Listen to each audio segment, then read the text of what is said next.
అక్కా, నాకు నీ ఫోన్ అవసరం. నాకు ముఖ్యమైన పని ఉంది.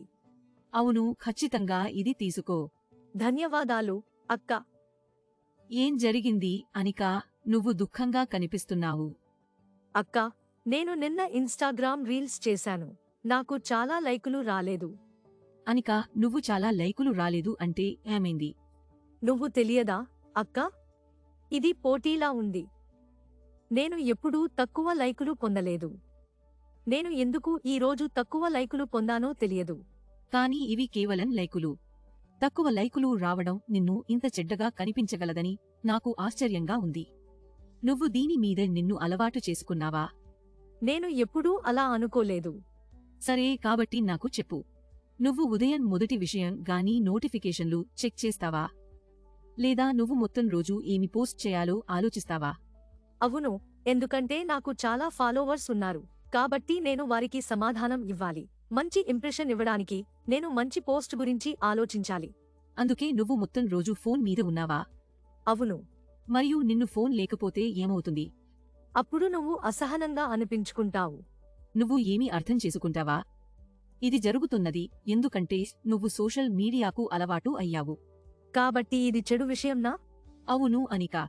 మీరు ఎంత మత్తులో ఉన్నా ఇది మీ శారీరక మరియు మానసిక ఆరోగ్యానికి హానికరం. ఉదాహరణకు, మీరు మీ ఫోన్ను చాలా కాలం ఉపయోగించకపోతే మీరు క్షోభగా అనుభవిస్తారు.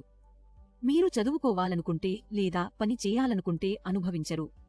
మీరు మీ కుటుంబంతో మాట్లాడలేరు.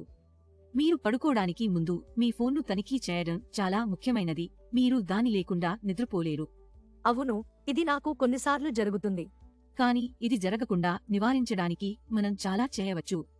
ఉదాహరణకు, సోషల్ మీడియాకు మత్తు తగ్గించడానికి మీ స్మార్ట్ ఫోన్ నుండి ఆ యాప్లను తొలగించండి. అవును, ఇది కొంచెం కష్టం అవుతుంది, కానీ ఇది సోషల్ మీడియా వినియోగాన్ని తగ్గిస్తుంది. మీరు ఒక వారం లేదా 2 వారాల పాటు మీరు దాన్ని ఉపయోగించకూడదని నిర్ణయించుకోండి. లేదా మీరు ఈ రోజుల్లో మాత్రమే సోషల్ మీడియాను ఉపయోగిస్తారు. ఉదాహరణకు, శనివారం లేదా ఆదివారం పాఠశాల లేదా కార్యాలయానికి సెలవు ఉంటే నేను ఈ 2 రోజుల్లో మాత్రమే సోషల్ మీడియాను ఉపయోగిస్తాను.